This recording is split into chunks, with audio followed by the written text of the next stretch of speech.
Study IQ IAS, अब तैयारी हुई अफोर्डेबल।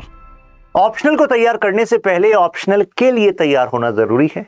अगर हमें समझ हो अपने ऑप्शनल की कि व्हाट इज एक्सपेक्टेड, तो चीजें क्लियर रहती हैं, और चीजें क्लियर रहती हैं तो मोमेंटम बना रहता है, और मोमेंटम बना रहता है तो रिजल्ट आता है। आप शुरुआत यहां से करते हैं। मैं इस सेशन को 3 पार्ट में डिवाइड करूंगा। सबसे पहले मैं बेसिक की बात करूंगा, जैसे आप एंटर करते हैं इस एग्जाम जर्नी में। उसके बाद एडवांटेजेस तो सबको पता है PSR ऑप्शनल की, राइट, लेकिन मैं कुछ एक्सपेक्टेशन से बात करूंगा कि मतलब होता क्या है इस ऑप्शन में, पढ़ना क्या होता है। उसके बाद हम बैच की बात करेंगे, बैच की डिटेल्स की बात करेंगे, ठीक है। सो आप यहां से शुरू करते हैं, एग्जाम के पैटर्न के बारे में पता करते हैं। अच्छा, प्रीलिम्स है, मेंस है, इंटरव्यू है। 400 मार्क्स का आपका प्रीलिम्स है, वो स्क्रीनिंग स्टेज है।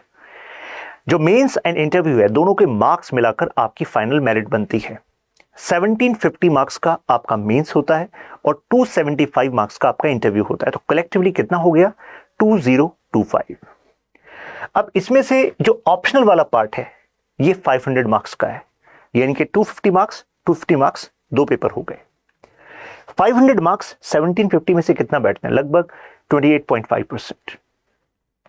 लेकिन इसके साथ साथ कुछ ऑप्शनल ओवरलैप भी रखते हैं GS वाले पार्ट के साथ, तो वो भी एक एडवांटेज होती है। तो उसको भी हम ऐसा मान सकते हैं कि जब आप इस ऑप्शनल में समय दे रहे हैं तो आप GS के उन पार्ट्स को भी स्ट्रेंथन कर रहे हैं। फिर आप सब्जेक्ट्स के बारे में पता करते हैं, GS के बारे में पता करते हैं, राइट, क्या क्या पढ़ना है। फिर आप सोर्सेस पता करते हैं, क्योंकि ये बड़ा मैटर करता है। शुरुआती समय में बच्चे काफी टाइम केवल सोर्सेस पे ही समय एक्चुअली चला जाता है कि इससे पढ़ें या उससे पढ़ें। ये द्वंद्व यहीं पर खत्म हो जाना चाहिए, राइट। इसके बाद स्ट्रेटजी, कहां से करेंगे, कैसे करेंगे, कितने समय में कितना करेंगे, ये सारे सवाल, इनका जवाब जो है आप ढूंढते हैं, ठीक है। इस वीडियो में मेरा फोकस इस वाले एस्पेक्ट पर है। बाकी एस्पेक्ट्स पर अगर आपको कोई डाउट होगा तो आप कमेंट्स में बताइएगा। I'll discuss those aspects as well. Optional paper 1, paper 2, 250 marks, 250 marks, 500 marks, लेकिन इसके साथ साथ ओवरलैप GS, जैसे PSR ऑप्शनल फॉर एग्जांपल। पहले एडवांटेज की बात करते हैं, फिर एक्सपेक्टेशन की बात करेंगे। तो GS paper 2 is polity, governance, constitution, social justice, IR। तो एक तरीके से जैसे आपने मेरे साथ ये वाला पार्ट कर लिया, तो this part is like cake walk for you. तो क्या अब जो वेटेज है PSR ऑप्शनल की, क्या वो केवल 500 मार्क्स हुई? नहीं तो। कारण क्योंकि हमें देखिए स्ट्रेटेजिकली सोचना होगा ना। अल्टीमेटली हमें मार्क्स मैक्सिमम लाने हैं, मेरिट में पहुंचना है, right. It's not about just knowledge, ठीक है, इट्स अबाउट स्ट्रेटेजी। कि अगर मैंने for example paper 1 section B में मेहनत कर ली, तो भाई पॉलिटी, कॉन्स्टिट्यूशन, गवर्नेंस वाला पार्ट मजबूत हो गया, राइट। साथ साथ वहीं पे कवर होता चला गया, सेपरेट टाइम निकालने की जरूरत नहीं पड़ी इतनी ज्यादा, राइट। अगर मैंने पेपर 2 में मेहनत कर ली, PSR ऑप्शनल पढ़ लिया बेसिकली, अगर, राइट, वही मेहनत की हम बात कर रहे हैं, तो आपका GS पेपर 2 में जो IR वाला पार्ट है, it is going to be like cake walk. इसके बाद 4 वाला पार्ट, जैसे ही आपने पेपर 1 में थिंकर्स मेरे साथ पढ़ लिए, तो जाहिर सी बात है जो पॉलिटिकल थिंकर्स, एथिकल थिंकर्स वाले क्वेश्चंस यहां पर आते हैं। So you are already having sound understanding and the content before you. क्योंकि कंटेंट जो PSR में प्रोवाइड किया जा रहा है थिंकर्स का, इट इज लाइक आप स्पेशलाइजेशन कर रहे हैं, तो ये क्या चीज है उस क्वेश्चंस की अगर मैं बात करूं तो, राइट, एडवांटेज मिलेगा आपको, राइट। फिर इसके बाद 1 और 3 में कुछ पार्ट्स हैं जहां पर आपको एडवांटेज मिलेगा, जैसे कि आप नेशनल मूवमेंट पढ़ते हैं, यहां पर वो हम यहां पर पेपर 1 सेक्शन B का पहला ही टॉपिक पढ़ते हैं। ऐसे ही आप सिक्योरिटी, एनवायरमेंट, वो भी हम यहां पर वो एस्पेक्ट्स को हम कवर करते हैं, तो वो भी आपको एडवांटेज मिलेगा। इसके अलावा फिलोसॉफिकल जो एसेज UPSC पूछ रही है लगातार, मतलब 2 ऐसे पूछती है, 125 मार्क्स, 125 मार्क्स। ऑप्शंस ऐसे बना रही है कि आपको चुनना ही वो पड़ेगा। एक टाइम था वो विमेन एम्पावरमेंट, एनवायरमेंट, ऐसे कुछ थीम से पूछ लेते थे, but nowadays UPSC is looking for depth in your thinking and your expression, and this optional is giving you that. Now अब जरा समझ लेते हैं आपसे क्या एक्सपेक्टेड है। ऑप्शनल के लिए तैयार होना जरूरी है। जैसे कि आपको पता है PSIR फुल फॉर्म क्या है? Political science and international relations. जो पेपर 2 है ना आपका, it is about IR, international relations. और ये जो पेपर 1 है, यहां पर आप जो शुरुआत करते हैं मेरे साथ, वो पॉलिटिकल थिंकर्स से करते हैं, पॉलिटिकल थियरी। पॉलिटिकल साइंस को पॉलिटिकल साइंस क्यों कहते हैं? आप में से कोई ऐसा नहीं हो सकता जो कह दे कि पॉलिटिकल साइंस का मेरी लाइफ में कोई कंट्रीब्यूशन नहीं है। द रीजन इज, क्योंकि आप ये वीडियो देख पा रहे हैं, आप अपनी मर्जी से इस एग्जाम की तैयारी करने के बारे में सोच रहे हैं, ये सीधा सीधा आपको बताता है कि आपके पास अधिकार हैं, राइट्स हैं। तो पॉलिटी में आप इनके बारे में पढ़ते हैं, for example fundamental rights and other kind of rights. तो पेपर 1 एक्चुअली आपको रूट से अंडरस्टैंडिंग देता है कि यार ये राइट्स आए कहां से थे, क्या हमेशा से ऐसा ही होता था, ये सरकारें बनी कैसे, क्या अभी जो गवर्नमेंट चल रही है, जो सिस्टम है, वो क्या बेस्ट है, और अगर बेस्ट नहीं है तो उससे बेटर क्या है, क्या इससे पहले कुछ अदर तरह के सिस्टम्स में कुछ ऐसी चीजें थी जो हम आज अडॉप्ट कर सकते हैं, शायद वी आर ओवरलुकिंग, और ऐसा है क्यों? तो ये जो अंदर सवाल अगर आपके आते हैं, या आप चाहते हैं कि इस तरह की डेप्थ मेरे पास आए, क्योंकि ये डेप्थ मार्क्स दिलाएगी, सीधी बात। क्योंकि प्रीलिम्स में भी यूपीएससी 2017 के बाद से एनालिटिकल क्वेश्चन 2-3 डाल देती है। क्वेश्चन पूछ लिया कि Gandhian socialism and Marxian socialism में डिफरेंस बता दीजिए, मतलब स्टेटमेंट्स बना दी। स्टेट की डेफिनेशन पर क्वेश्चन पूछ लिया, फेडरलिज्म के प्रिंसिपल्स पे क्वेश्चन पूछ लिया। तो यानी कि पॉलिटी में जो वर्ड आप पढ़ते हैं, उनकी जो रूट है, वो आप यहां पर कवर करते हैं पेपर 1 सेक्शन ए में। यहां पर आप चाणक्य, BR अम्बेडकर, MN रॉय, अरबिंदो घोष, इन थिंकर्स के बारे में पढ़ते हैं, राइट। जब आप यहां पर बेस बना लेते हैं पॉलिटिकल साइंस का, तो इस वाले पार्ट में एप्लीकेशन है in the form of Indian government and politics. तो जो आपका पॉलिटी वाला पार्ट है ना, जीएस पेपर 2 प्लस प्रीलिम्स में जो आप पढ़ते हैं पॉलिटी, वो वाला पार्ट आप मेरे साथ यहां पर कवर करेंगे सेक्शन बी में। यानी कि parliament, election, constitutional bodies, non constitutional bodies, fundamental rights, DPSPs, citizenship, everything we are going to cover here.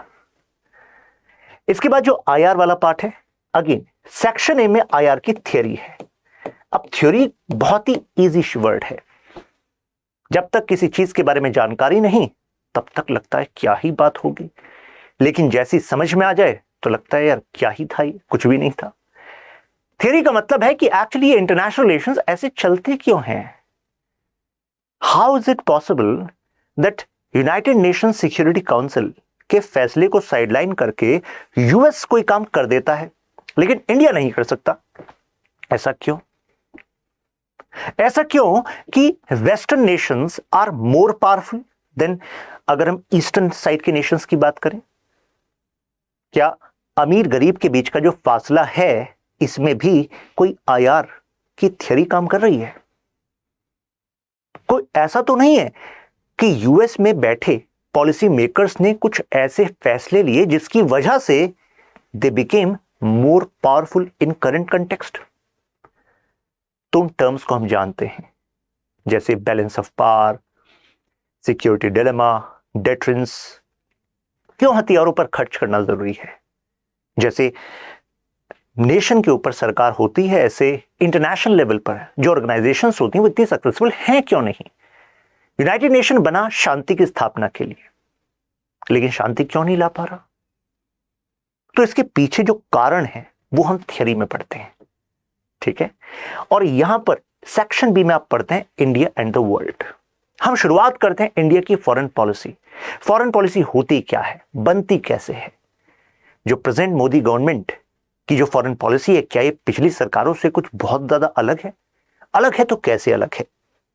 क्या फायदे हैं इसके, और इसका रूट क्या है? कोई तो डिटर्मिनेंट होते होंगे ना, डायरेक्ट इन पॉइंट से क्वेश्चन आते हैं। फिर इसके बाद आप थीम्स पढ़ते हैं, इंडिया चाइना, इंडिया रशिया, आप ग्रुपिंग्स की पढ़ते हैं। तो एक्चुअली कई बार बच्चों को लगता है कि IR is like current updates जो चल रहे हैं मुझे सारे पढ़ने पड़ेंगे। ऐसा नहीं है, because you have to understand the broad actually spectrum, मतलब एक तरीके से ढांचा पता होना चाहिए, मतलब कि आपको पता हो कि एक्चुअली जो IR है वो काम कैसे करती है, ब्रॉड स्ट्रक्चर क्या है। अगर ये आपको समझ में आ रहा है, क्योंकि सेक्शन बी में आप ये मेरे साथ पकड़ बना लेते हैं। तो उसके बाद जो अभी ये इवेंट्स होते हैं ना IR में कि G20 की समिट हुई है, दीज आर लाइक रिपल्स। वो तो रिपल्स हैं, वो तो केवल अपडेट्स हैं। आपको ये समझ में आ गया तो आप खुद बता सकते हैं कि अच्छा, अगर इंडिया का फॉरेन पॉलिसी स्टैंड अभी ये चल रहा है, इंडिया की प्रायोरिटीज ये हैं, अगर प्रायोरिटी हमें पता है इंडिया की क्या है, तो जाहिर सी बात है मोदी जी की स्पीच में भी वही दिखेगा। क्योंकि जो प्राइम मिनिस्टर की स्पीच होती है वो क्या प्राइम मिनिस्टर खुद लिखता है? नहीं, diplomats are there, Indian foreign service के ऑफिसर्स आर देयर। और वो किस बेसिस पे लिखते हैं? इंडिया के लिए क्या बेस्ट है इस समय में। तो वो चीज तो हम यहां पर सीख ही रहे हैं, राइट? और सबसे बेस्ट बात पता क्या है कि ये वाला पार्ट कहने के लिए करंट अफेयर्स है, लेकिन इस पार्ट में जिस थीम से क्वेश्चन आना है, before exam you already know कि these are the important themes जो लगातार रिपीट होती रहती हैं, और यहां से मेरे पास क्रिस्प कंटेंट तैयार है और यहां से क्वेश्चन आएगा और वहां से क्वेश्चन आता है। अगर इंडिया चाइना के लिए साउथ चाइना सी चर्चा में था काफी ज्यादा, साउथ चाइना सी से लगातार 2 साल क्वेश्चन आए। अगर बॉर्डर इश्यूज अब चर्चा में, तो बॉर्डर इश्यू से क्वेश्चन आएगा। आ रही है बात समझ में? तो कहने का मतलब है हर एक यूनिट की कुछ स्पेसिफिक थीम्स होती हैं। हम तो बिल्कुल बेसिक से लेकर डेप्थ तक कवर कर ही लेंगे, साथ में उन थीम्स पर आपके पास नोट्स भी हैं, आपके पास मॉडल आंसर्स भी हैं, and that's how you strengthen yourself, right? तो ये ब्रॉड स्ट्रक्चर है आपका, ये आपको actually you have to dive into it, ठीक है? गाइडेंस से होता क्या है, मतलब अगर पता लग जाए कि क्या पढ़ना है, कितना पढ़ना है। अब ऐसे तो इंडिया यूएस रिलेशन पर आप सर्च करेंगे तो जो कई सारे स्टैंडर्ड जर्नल्स हैं जिनके बेसिस पर आपके नोट्स और क्लास का डिस्कशन डिजाइन होता है, आपको हर कुछ थोड़ा ना पढ़ना है। अब इंडिया यूएस रिलेशन पर आपको जो स्टैंडर्ड जर्नल्स में 250 से ज्यादा आर्टिकल्स मिल जाएंगे विद इन 4-5 मंथ्स। क्या सब कुछ पढ़ना है? नहीं, एक क्वेश्चन आना है हमारा, उस एक क्वेश्चन में आपको 220 से लेकर 250 वर्ड्स लिखने हैं। और जब क्रिस्प कीवर्ड, डायमेंशन, स्टेटमेंट्स आपको समझा दी गई हैं, दे दी गई हैं, आपको तो उसका इस्तेमाल करना है। I hope you are able to differentiate.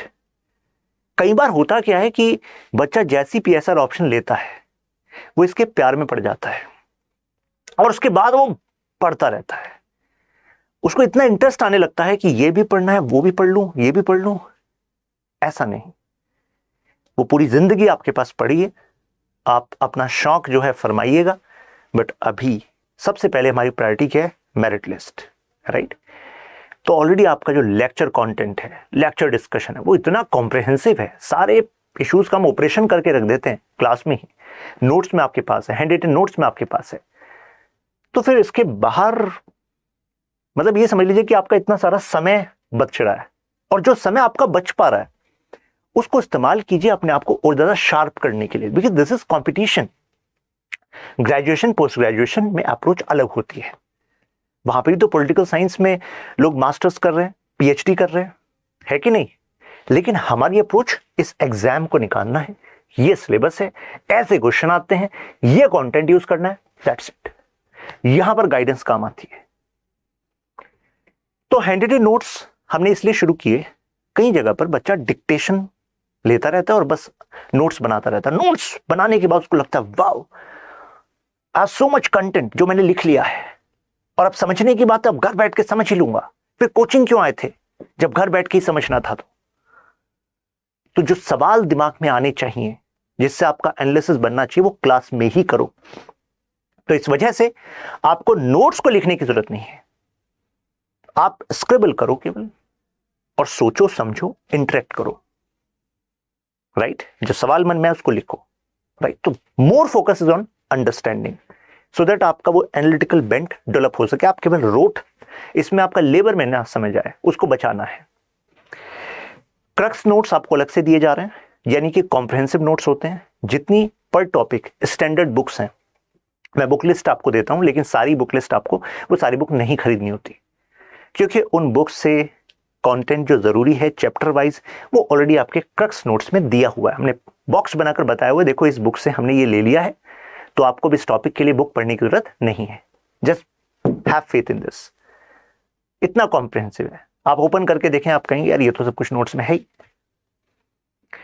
Hand written model answers, एक तो था मॉडल आंसर पता होना, ठीक है ये कंटेंट लिखना, नहीं फाइट उसकी नहीं है। फाइट ये भी है कि एक्चुअल जब लिखेंगे तो कैसा दिखेगा, कैसे स्टेटमेंट लिखनी है, कैसे स्कॉलर को पॉइंट करना है, कैसे आर्गुमेंट को रखना है। तो हम क्लास में ही आंसर बिल्डिंग एक्सरसाइज कराते हैं, यानी कि क्लास के दौरान ही हम आंसर राइटिंग करेंगे। तो जब आप ये कर लेंगे और मॉडल आंसर आपको मिल जाएगा, उसके बाद जब टेस्ट सीरीज आपकी होगी, क्योंकि टेस्ट भी यहीं पर आपके होंगे, फीडबैक आपको मिलता है, तो यहां पर आपको एक कॉन्फिडेंस बिल्ड हो जाएगा। साथ में क्लास में ही आप डाउट सेशन जो आपका ऑडियो वीडियो के थ्रू होता है, जैसे कि आप ऑफलाइन में अपनी क्लास को देख सकते हैं, अच्छा ये मेरा बराबर में बैठा है, ऐसे ही आप अपनी क्लास को देख सकेंगे और अपने सवाल जवाब कर सकेंगे। क्लास के एंड में हम एक कॉम्प्रिहेंसिव डाउट सेशन लेते हैं, क्लास के बीच में आप चैट के द्वारा पूछते रहते हैं, तो उसके जवाब मैं बीच में देता रहता हूँ, ठीक है। लेकिन जो ऑडियो वीडियो वाला है वो हम क्लास के एंड में रखते हैं। रीजन क्या है, जिससे कि क्लास का फ्लो वो डेप्थ बनी रहे, राइट। तो this is also an very interesting part, क्योंकि एक बच्चे के डाउट से कोई बहुत ही अच्छा पॉइंट निकल कर आ जाता है। काफी सारे बच्चे के दिमाग में जो अभी वो डाउट नहीं आया था, शायद भविष्य में आता, वो क्लियर हो जाता है। That's why we focus on doubt session, ठीक है। किसी भी तरह का सवाल आप पूछ सकते हैं, every question is worthy enough to be asked. अब इस सब को सिंप्लीफाई करने के लिए पीएसआर ऑप्शन का न्यू बैच 2024 के लिए पहला बैच है, ठीक है। क्लासेस और टेस्ट सीरीज दोनों इसमें है। सो करना क्या, हमें कॉम्प्रिहेंसिव कवरेज करनी है, लाइव क्लासेस आपकी, प्लस रिकॉर्डेड भी आपको 18 मंथ्स के लिए मिलता है, मतलब रिकॉर्डेड क्लासेस को आप n नंबर ऑफ टाइम्स देख सकते हैं, ठीक है। और साथ में आपको हैंड रिटन नोट्स, सब कुछ मैंने आपको जो बताया है वो सब कुछ आपकी ब्रोशर में भी आपको अवेलेबल है। बेस्ट पार्ट क्या है पीएसआर ऑप्शन की, यहां पर कंटेंट की डर्थ नहीं, मतलब कमी नहीं होगी, राइट। और बहुत ज्यादा पढ़ना नहीं है, बिकॉज हमें हमारी अप्रोच एक्चुअली एग्जाम सेंट्रिक होनी चाहिए, नॉट सब्जेक्ट सेंट्रिक। उस टॉपिक पे तो बहुत कुछ लिखा है, राइट, लेकिन हमारे पास जो बेस नोट्स हैं, जो डिस्कशन है, जो मॉडल आंसर्स हैं, अल्टीमेटली उसका इस्तेमाल करना है हमें। इंटरव्यू स्टेज पर भी हमारी पीएसआर ऑप्शन की क्लासेस से हर साल आपसे क्वेश्चन पूछे जाते हैं बच्चों से, और वो जवाब बड़े इंटरेस्टिंग वे में देते हैं। And that's why year on year हम देखते हैं कि पीएसआर ऑप्शन से मैक्सिमम सिलेक्शंस आ रहे हैं। तो उसका एक कारण ये ओवरलैप वाला भी है, राइट, मेंस में भी है, इंटरव्यू में भी है, दिस इज अनदर रीजन। सो आप studyik.com पर जाएंगे तो इस ब्रोशर में आपको ये सारी बातें मिल जाएंगी। प्लस ये बहुत इंपॉर्टेंट है कि आपको पता हो कि हमारी क्लासेस कब से स्टार्ट हो रही हैं और कैसा हमारा पैटर्न होगा सिलेबस कवरेज का। देखिए यहाँ पर 21 अप्रैल से हम स्टार्ट कर रहे हैं और we are starting from western political thought, क्योंकि एक बार थिंकर्स पर पकड़ बन गई तो थ्योरी जो है वो केक वॉक हो गई आपके लिए, क्योंकि इन थिंकर्स का ही ओवरलैप आपको यहाँ पर मिलेगा। बेस्ट पार्ट क्या है कि आपको यूनिट्स को ऐसे नहीं करना 1 2 3 4 5 ये सेपरेट आपको तैयार करनी है, नहीं। Beauty of PSR optional is कि खुद ऑप्शनल में भी ओवरलैप है। एक तो जीएस के साथ ओवरलैप है, एक ऑप्शनल के टॉपिक्स में खुद ओवरलैप है। फॉर एग्जांपल जैसे आपने मार्क्स को यहां पर पढ़ लिया मेरे साथ, अब थ्योरीज ऑफ स्टेट में मार्क्सिस्ट थ्योरी ऑफ स्टेट आसान हो गई आपके लिए। फिर इसके बाद यहां पर आइडियोलॉजीज वाले पार्ट में, ये आपका आइडियोलॉजीज वाले पार्ट में फिर आप मेरे साथ मार्क्सिज्म पढ़ेंगे। देखिए मार्क्सिज्म, अब मुझे बताइए मार्क्सिज्म, जब मार्क्स पढ़ लिया आपने तो मार्क्सिज्म तो समझ में आ ही जाएगा ना, वो तो इजी हो ही गया आपको, आपके लिए। फिर यहां पर इसी तरीके से जो थिंकर्स में हम जस्टिस का आइडियाज पढ़ते हैं वो जस्टिस का आइडिया वहां आपका इस्तेमाल होता है। जब राइट्स पढ़ते हैं तो राइट्स का इस्तेमाल होता है। आपने जेएस में लॉक मेरे साथ पढ़ लिया तो यहां पर लिबरलिज्म आपके लिए बहुत ईजी हो गया। आपने यहां पर गांधी जी पढ़ लिए मेरे साथ, यहां पर यस एम के गांधी, यस, तो आपके लिए गांधीज्म ईजी हो गया, राइट। तो इट्स लाइक कि खुद ऑप्शनल में भी ओवरलैप है, राइट। फिर इसी तरीके से हमारा ये आपका सिलेबस का कवरेज है, ये टेंटेटिव आपका स्केड्यूल है। तो बहुत ही स्ट्रक्चर्ड वे में क्लासेस आपकी डिजाइन की गई हैं कि एग्जैक्टली कब तक कौन सा टॉपिक कंप्लीट होगा, hand written notes, test, everything. फिर फाइनली यहां पर हमारा फेयरवेल होगा, कंप्लीशन होगा। लेकिन जब तक हम इस स्टेज पे पहुंचेंगे तब तक आपका कॉन्फिडेंस अनदर लेवल पर होगा। That is my guarantee to you. आपको केवल रूटीन मेंटेन करना है, लाइव क्लास में आना है, ठीक है, क्योंकि बाकी सब कुछ तो मैं आपसे खुद करा लूंगा, ठीक है। तो सेक्शनल टेस्ट भी हैं आपके, this is the schedule for sectional test, ठीक है। हर 5 यूनिट्स, जैसे हमारा हाफ सेक्शन हो गया तो उसके बाद आपका जो टेस्ट है, फिर जैसे ही हमारा सिलेबस कंप्लीट हो जाएगा फिर आपके फुल लेंथ टेस्ट है। तो दिस इज द स्केड्यूल, ठीक है। अब आप कहेंगे सर एडमिशन कैसे लेना है, तो आप studyIQ.com पर जाएंगे, यूपीएससी लाइव पर क्लिक करेंगे तो यहां पर आपको शो हो जाएगा PSR ऑप्शनल। ठीक है, बैच 1 में एडमिशन लेना है आपको, एडमिशंस आर गोइंग ऑन, आप यहां पर टैप करेंगे। आप देखिए यहां पर इंटरेस्टिंग पार्ट, कई बच्चे डायरेक्ट बाय नाउ कर रहे हैं या फिर अगर कोड भी लगा रहे हैं तो ये जो यहां पर शो हो रहा है तो दे आर गेटिंग इन 16,999। ठीक है, but I am giving you a special discount, उसको याद रखिएगा। व्हाट यू कैन डू, आप यहां पे जब टैप करेंगे तो आपको got a coupon code option आ जाएगा। क्या आपके पास कोई स्पेशल कूपन कोड है? तो वहां पर आप क्या करिएगा, आप TYAGILIVE ये टाइप कर दीजिएगा और जैसे आप अप्लाई करेंगे तो 15,999, तो ये अभी मैक्सिमम डिस्काउंट यहां पर अभी चल रहा है, इनॉग्रल एडमिशंस आर ऑन। तो दैट्स हाउ, मतलब ये समझ लीजिए कि 18-20,000 में बच्चे टेस्ट सीरीज लेते हैं और 15,999 we are bringing test series, we are bringing whole classes, notes, everything. So everything you need to score 310 plus. क्या चाहिए कि आप अपना कमिटमेंट रखें, रूटीन में आए, क्लासेस में आए। तो we are actually bringing quality education at every doorstep. जो पहले बच्चा सोचता था कि नहीं यार कैसे मैं फीस पे करूंगा, 60,000 70,000 is optional fees, then 20,000 crash course करना है एंड देन 25,000 मुझे टेस्ट सीरीज करना होगा, ऐसा कुछ नहीं है। कोई रुकावट आपके सामने नहीं आएगी अगर केवल आप सही समय से अपनी तैयारी को शुरू कर दें। टाइम बड़ा मैटर करता है, राइट? तो दैट्स इट। अगर आपका कोई डाउट है तो आप क्या कर सकते हैं, I am giving you my personal ID Shashank Tyagi TYAGI 4U। आप इस पर मुझसे कनेक्ट हो सकते हैं, इंस्टा है, टेलीग्राम है, टेलीग्राम ग्रुप में भी आप मैसेज भेज सकते हैं, कोई भी आपका डाउट होगा, I am there, Insta, Telegram, Twitter, so I am available on these platforms. ठीक है, so Tyagi live is your code, it is applicable on all courses, actually जितने भी कोर्सेज हैं StudyIQ के सब पर ही अवेलेबल है। ठीक है, ख्याल रखिए, all the best. StudyIQ IAS, अब तैयारी हुई अफोर्डेबल।